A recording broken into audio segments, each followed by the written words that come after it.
മുഖ്യമന്ത്രി രാജിവെക്കണമെന്നാവശ്യപ്പെട്ട യൂത്ത് കോൺഗ്രസ് പാലക്കാട് നടത്തിയ കളക്ടറേറ്റ് മാർച്ചിൽ സംഘർഷം.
പോലീസ് ജലപീരങ്കി ഉപയോഗിച്ചു.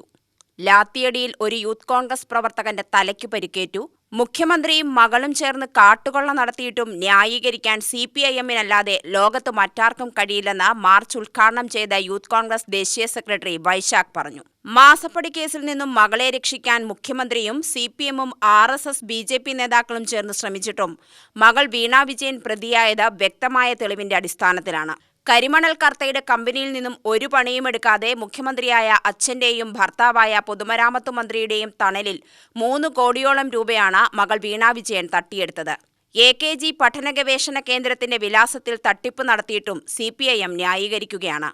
പ്രഥമദൃഷ്ട്യാ തെളിവുണ്ടായിട്ടും വീണ പ്രതിയാവാതിരുന്നതിന് പിന്നിൽ മുഖ്യമന്ത്രി പിണറായി വിജയന്റെ BJP ബന്ധമാണ്. വീണ വിജയന്റെ തട്ടിപ്പ് പുറത്തുകൊണ്ടുവന്നത് മാത്യു കുഴൽനാടൻ ഉൾപ്പെടെയുള്ള UDF നേതാക്കളാണ്. അഭിമാനമുള്ള CPM DYFI പ്രവർത്തകരും ഇടതു മനോഭാവക്കാരും പ്രതിപക്ഷ സമരത്തിൽ അണിചേരണമെന്നും വൈശാഖ് ആവശ്യപ്പെട്ടു. സാധാരണ ഒരു കേസ് അന്വേഷിക്കുമ്പോൾ പ്രതി ചേർക്കപ്പെട്ട് പിന്നീട് കുറ്റപത്രം സമർപ്പിച്ചതിന് ശേഷമാണ് ജാമ്യം ലഭിക്കുക. പക്ഷെ ഇവിടെ എന്താ, മുഖ്യമന്ത്രിയും സംഘപരിവാറിന്റെ നേതാക്കളും തമ്മിലുള്ള അഡ്ജസ്റ്റ്മെന്റ് രാഷ്ട്രീയത്തിന്റെ ഭാഗമായി ഇത് കുറ്റപത്രം സമർപ്പിക്കുമ്പോഴാണ് ഇവിടെ വീണ വിജയൻ പ്രതി ചേർക്കപ്പെട്ടത്. അതുകൊണ്ട് തന്നെയാണ് ഞങ്ങൾ പറയുന്നത് ഇത് CPM-ഉം അതുപോലെ BJP-യും തമ്മിലുള്ള അന്തർധാര സജീവമാണ്. അതിന്റെ ഭാഗമായിട്ടാണ് ഇപ്പൊ കുറ്റപത്രം സമർപ്പിക്കുമ്പോൾ മുഖ്യമന്ത്രിയുടെ മകൾ ഇപ്പൊ മാത്രം പ്രതിയായത്. ഈ കേസിൽ ആദ്യം ഫ്രെയിം ചെയ്യുമ്പോൾ തന്നെ പ്രതിയാവേണ്ട ആൾ, പ്രഥമ ദൃഷ്ട്യാ പ്രതിയാവേണ്ട ആൾ, അവരെ അന്ന് പ്രതി ചേർക്കാതെ അവർക്ക് ജാമ്യം ലഭിക്കാൻ വേണ്ട സൗകര്യം സംഘപരിവാർ ചെയ്തു കൊടുത്തു. ഇപ്പൊ പോലും അവർ പ്രതി ചേർക്കപ്പെട്ടത് UDF-ന്റെ നേതാക്കളുടെ പോരാട്ടത്തിന്റെ വിജയമാണ്. UDF നേതാക്കളുടെ പോരാട്ടം കൊണ്ട് മാത്രമാണ് വീണ വിജയൻ ഇപ്പൊ പ്രതി ചേർക്കപ്പെട്ടത്. യൂത്ത് കോൺഗ്രസ് ജില്ലാ പ്രസിഡന്റ് S ജയഘോഷ് അധ്യക്ഷത വഹിച്ചു. യൂത്ത് കോൺഗ്രസ് KSU നേതാക്കളായ രതീഷ് പുതുശ്ശേരി, വിനോദ് ചെറാട്ട, അജാസ് കുഴൽമന്നം, ഗൗജ വിജയകുമാർ, സദ്ദാം ഹുസൈൻ, ശ്യാം ദേവദാസ്, വിപിൻ, നിഖിൽ കണ്ണാടി എന്നിവർ സംസാരിച്ചു.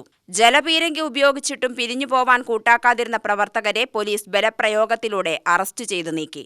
UTV news, Palakkad.